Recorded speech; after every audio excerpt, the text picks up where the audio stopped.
In Saudi Arabia, a truck carrying what first seemed to be normal cans of Pepsi was stopped, and after the standard process of searching all of the cans, it became clear that that Pepsi was in fact 48,000 cans of Heineken. Beer. We're not talking about Pepsi, dude. We're talking about beer. Just a few months ago, by the way, I have to say, a Saudi man was caught on the border of Bahrain.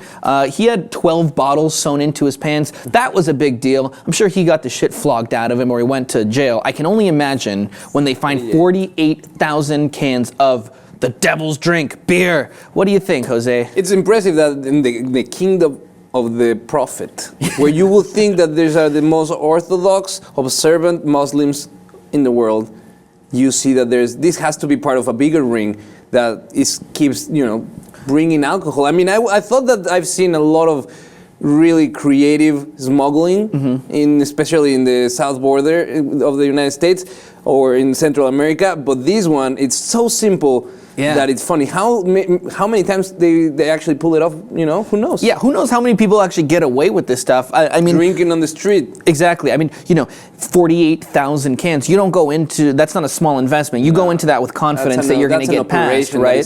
Yeah, exactly. So again, I'm sure a lot of people get away with this kinds of stuff. By the way, I have another bust for you. Saudi authorities recently found more than almost 20,000 bottles of alcohol. It was hard liquor. It was all sorts of bottles. That was hidden in shipments of rice and tomatoes. So yeah, they're always getting clever with it. But I mean, these wraps, these Pepsi wraps. I mean, first off, where do you even get those made? Who makes those for you? That's like a whole facility. Yeah, like a whole facility dedicated only to rewrapping.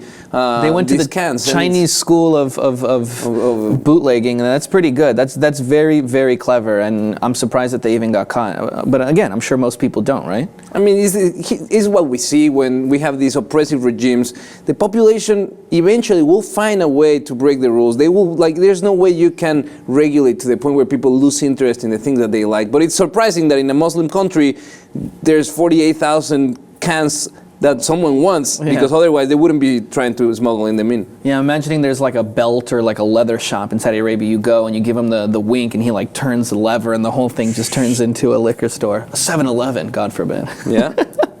Very interesting. Legally, alcohol is strictly banned in Saudi Arabia, but apparently there's still a lot of people who are getting their drink on.